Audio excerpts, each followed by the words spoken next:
what we had looked at before that was we'd talked about the fact, Pastor Zeth had talked about marriage being designed as the mysterion. Do you remember what the word mysterion means? It doesn't just mean mysterious in the sense of let's figure out a mystery. Mysterion meant something more than that. Do you know what marriage is supposed to do? What is God's design for the relationship between husband and wife? What did he intend it to do? Challenging question.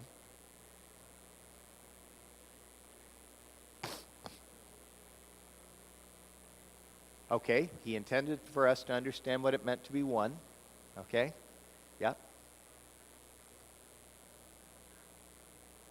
Okay, it's to reflect the relationship between Christ and his church. Okay, so if you take a look in Ephesians 5, where the word mysterion actually appears, Paul says this is a great mystery.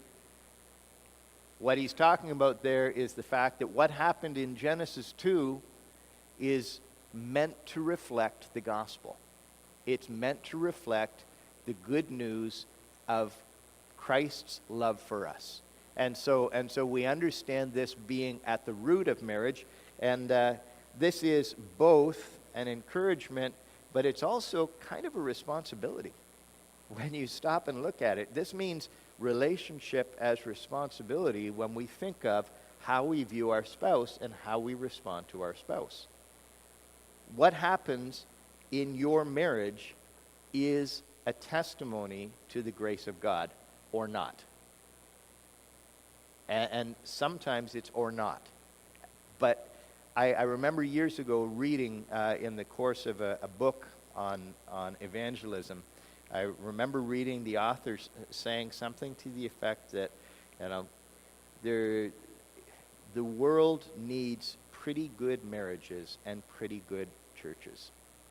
And I thought that was an interesting way to say it. He said, I'm not saying that it needs perfect marriages, but if the marriage between husband and wife, the marriage of two believers, is supposed to represent the love of Christ, if it's the mysterion that reveals the love of Christ for his bride and the relationship of the bride to Christ, and the marriage doesn't look anything like that, then the gospel that we speak loses a significant pillar of support. And so you think about that, and in a perfect union, or even a pretty good one, this works beautifully. But we know what happened in Genesis chapter 3. We know that the curse had its effect on marriage, and that as the curse had its effect on marriage, each partner can incline to selfishness. We see there the fact of what we might call the origin of the battle of the sexes, where because of the curse, it says to Eve, your desire will be for your husband, and we know that phrase doesn't mean that she's going to desire him in a positive sense. It's the exact same phrase that's used in Genesis chapter 4 when God warns Cain. He says, sin is crouching at your door, its desire is for you.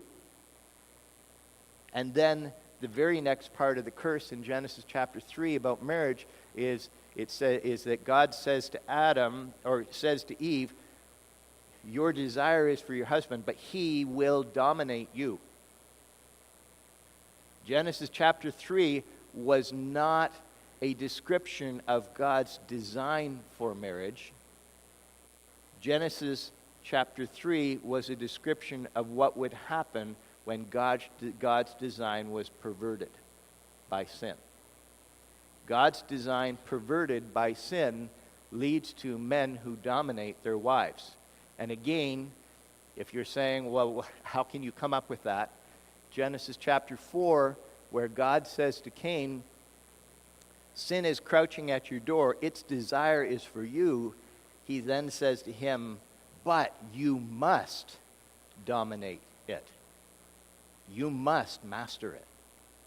So we have this twin phraseology that helps us understand what has happened inside of the context of marriage as marriage has been distorted by sin. It's become two people more inclined in their selfishness to be in battle than it has been two people who are functioning in covenant. And so we follow this through, and as we follow it through, we understand that our covenant is way different than the government's contract. The government has inserted itself into marriage largely because of the fact that there's economics involved. And so the government has provided us an economic contract that is registered with them, that is breakable for virtually any reason, after which there are financial penalties and payouts. But we have something that's far different than that.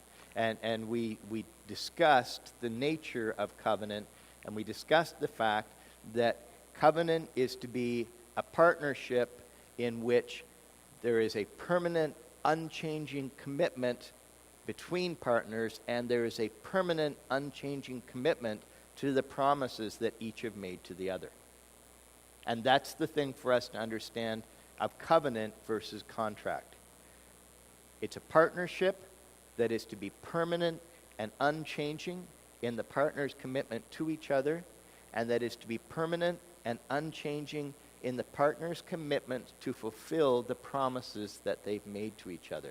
And we talked a little bit about the seriousness of that, and looked at the picture of Abraham as we saw him in Genesis chapter 15 as God entered into covenant with Abraham. And we talked about this dead of night ceremony with animals cut in half and pieces put on either side, and walking through the middle of the bloody carcasses, or passing through the middle of the bloody carcasses, was the torch and the smoking fire pot. And God was saying in this moment, he was saying, may the same thing happen to me as happens to these animals if I do not fulfill my promise. And of course we know he is God, so his promise would be fulfilled. But that's the declaration that's being made in that moment. That covenant is so serious that it's a life or death matter. And this is why we say, till death do us part.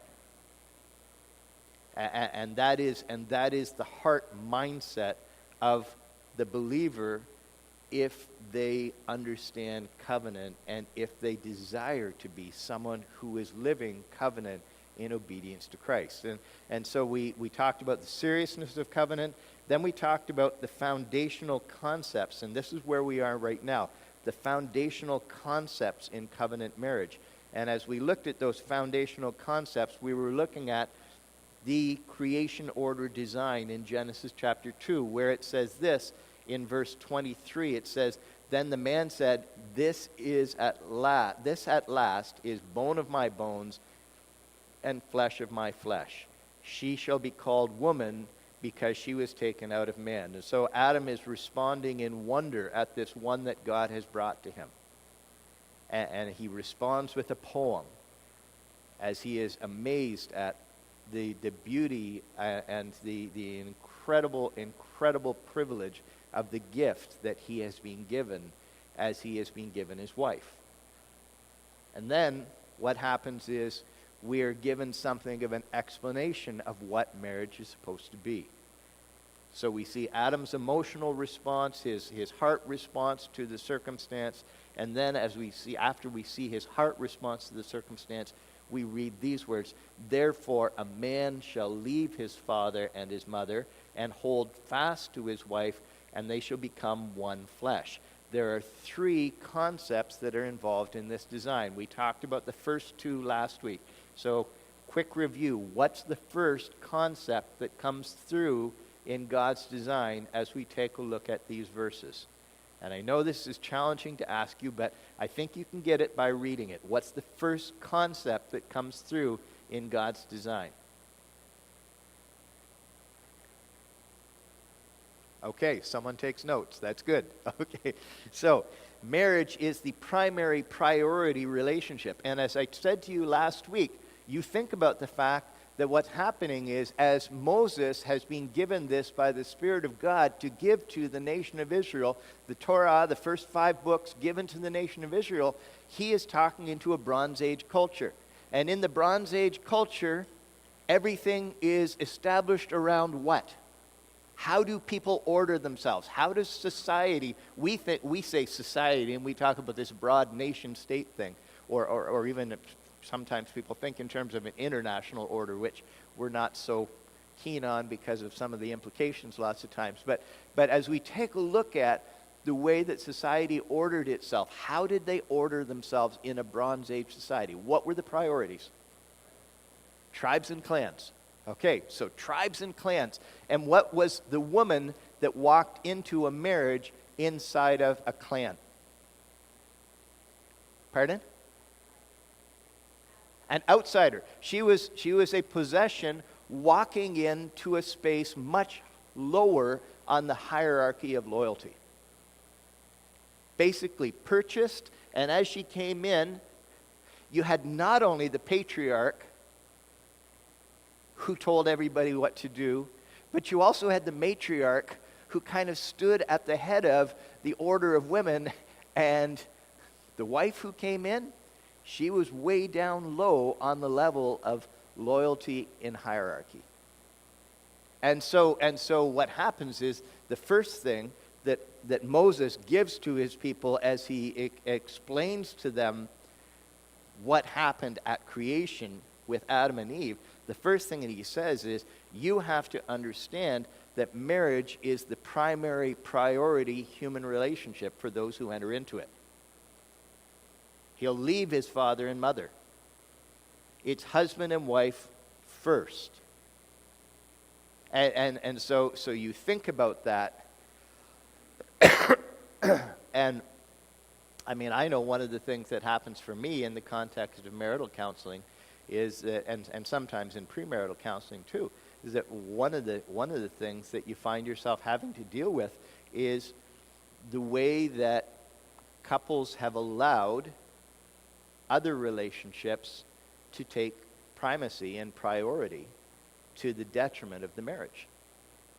Sometimes in homes, I've seen what's happened where parents have interfered and have taken control, and one partner or the other has allowed them to.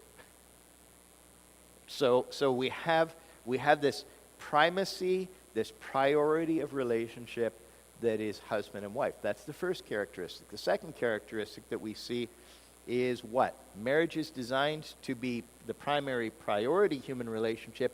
It's also designed to be what? Pardon?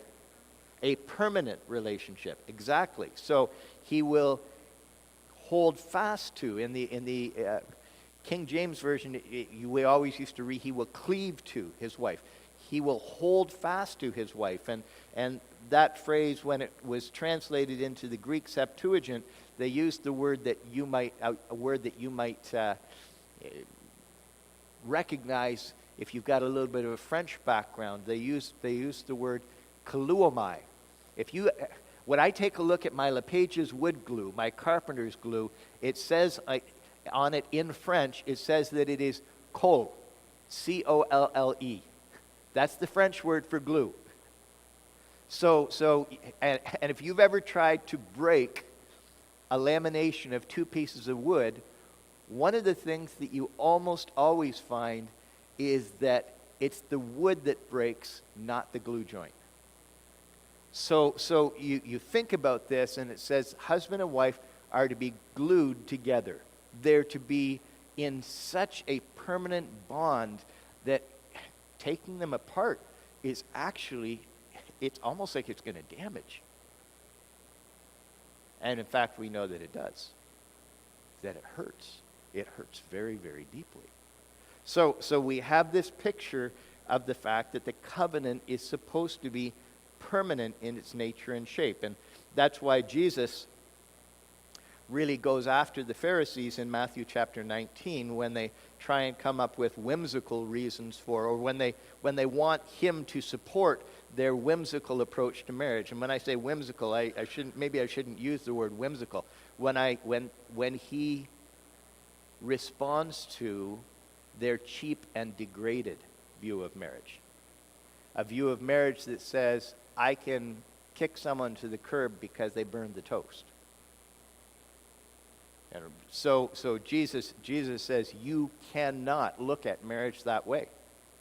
In fact, your lightness about divorce comes out of the fact that you are hard-hearted. Moses allowed divorce because of your hard hearts, your essential stubbornness against God. And so we have this picture of covenant being this permanent human relationship. Well, now we come into the third characteristic, or the third concept in God's design. And it says, and they shall become one flesh. And as we look at this, we understand that what's happening here, what's being said here, is that marriage is designed to be not only the primary priority relationship, not only a permanent human relationship, but it's also designed to be the most intimate human relationship. It's designed to be the most intimate human relationship. It's described here as one flesh. And the intent, when it talks about it being a one flesh relationship, the intent is of each partner giving themselves entirely to the other, willingly, vulnerably, with deep consideration. They entirely belong to each other, and they are joined together with each other. When we say that they belong to each other, it's an interesting thing, because Paul goes on in 1 Corinthians 7, and as he talks about the nature of marriage in 1 Corinthians 7, and as he talks about the importance of living out this one flesh intimacy, it's a very interesting thing, because Paul instructs the married couple that each belongs to the other in mutuality. Each belongs to the other. In fact, he says this. He says in 1 Corinthians chapter 7 that they are not to physically defraud each other. That's an interesting phrase, to defraud each other. What's fraud? Pardon? A lie? Okay. What's fraud? Deception? Lie, deception? Yes. Yes. All those things are right, but when you think about fraud, fraud is ultimately taking something that's not yours. It's taking or keeping something that's not rightfully yours.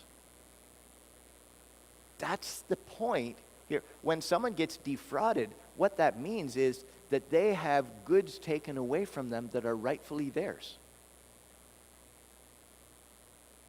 And so we take a look at this, and what's happening here, as Paul talks about, is he says to the married couple that they are not to keep back from their spouse what is their spouse's by promise. Now that's a very, very interesting statement to consider. Marriage is designed to be the most intimate of human relationships. And the sense here is that God designed Adam and Eve to give themselves completely and exclusively to each other. They are to give themselves deeply and exclusively to each other inside of the context of marriage. Now, I'm going to give you another phrase. I've pointed back to the traditional vows a few times, and I pointed back to those traditional vows because, as I've said, in many cases, what you're dealing with is something that's thoughtful and careful theological reflection. This comes from the traditional Anglican vows, 1552 Anglican Common Book of Prayer. And this is a fascinating and almost shocking phrase to think about this being said in the context of a wedding vow. With my body I thee worship. With my body I thee worship. when I was talking to Joanne about this years ago, as we were talking about this, she said that almost sounds like it's sacrilegious. Because, of course, we think of worshiping God alone.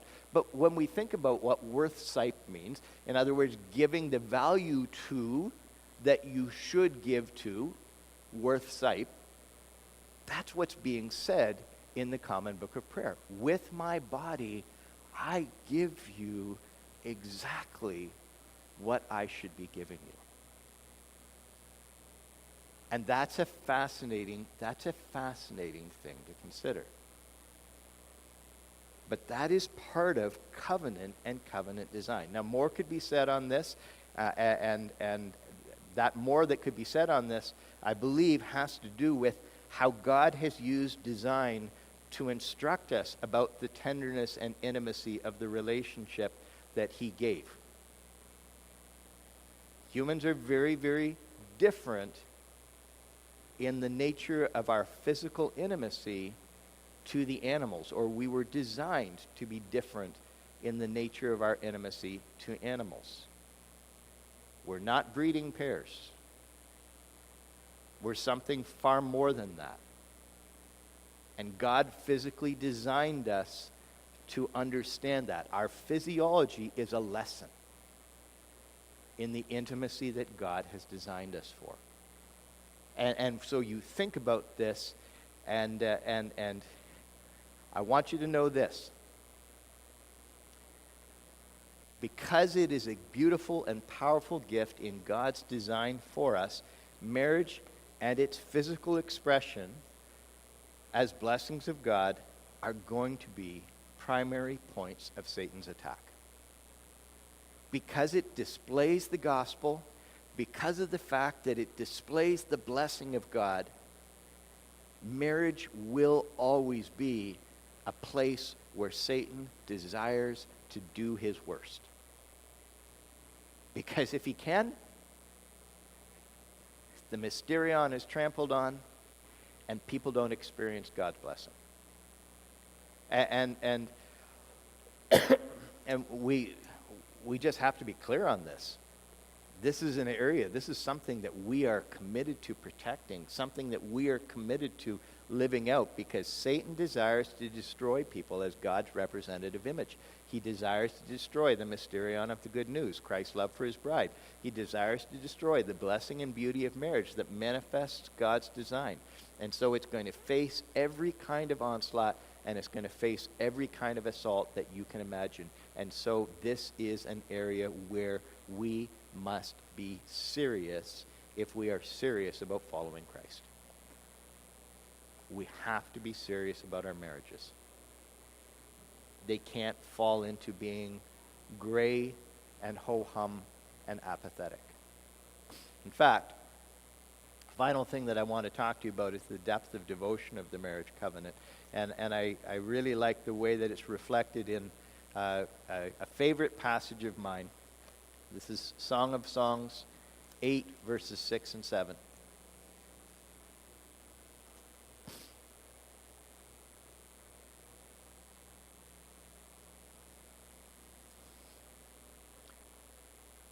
Somewhere in a scrapbook, Joanne has this in calligraphy. I did this in calligraphy for her back when we were first getting ready for marriage. And so she's got it stuck in among a bunch of pictures and everything else that she has, because I wanted her to understand this.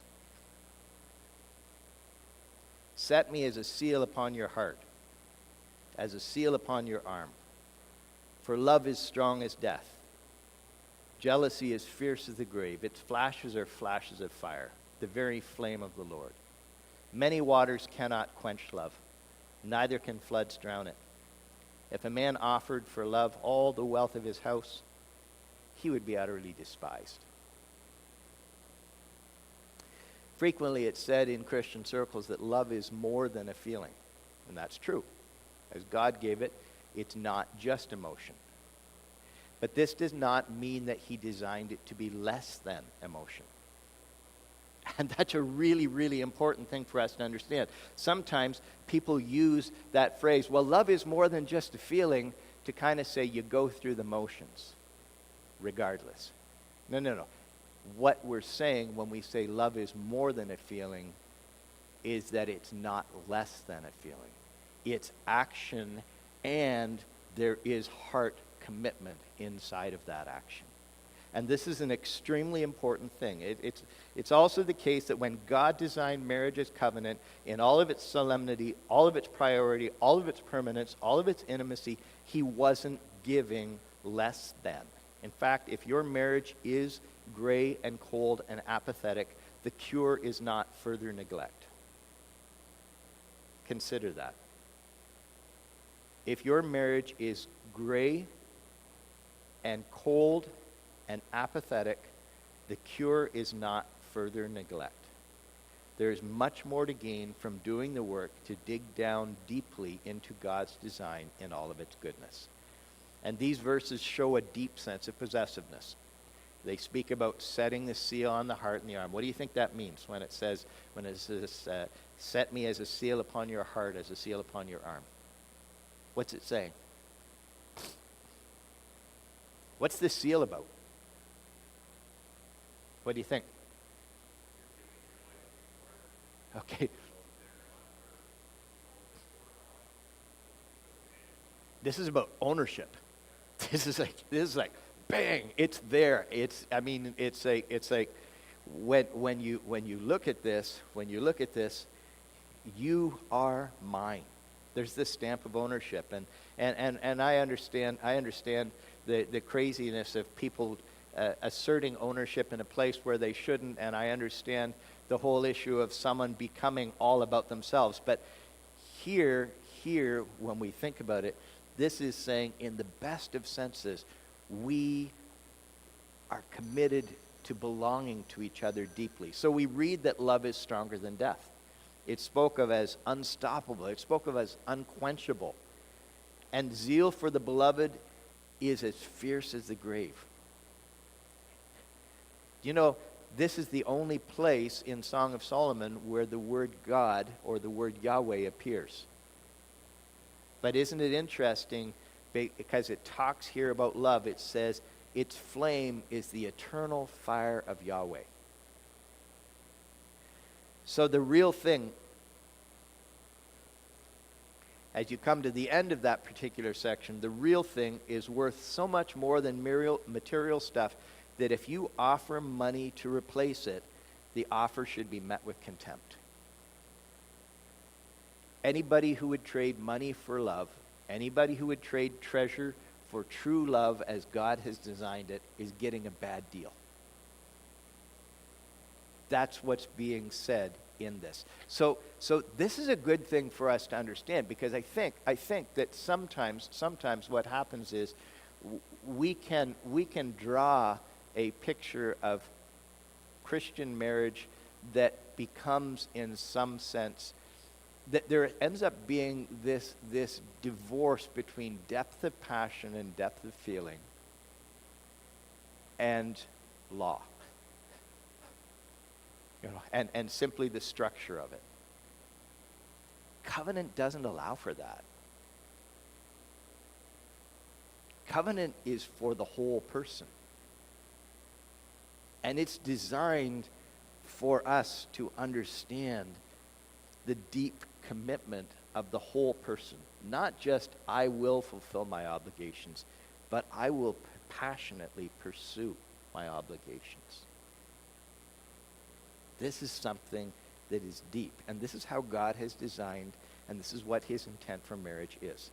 It's rooted in covenant. So we're talking about partnership built on an unbreakable commitment to each other and an unbreakable commitment to the promises made to each other. And this is not how our culture thinks of marriage.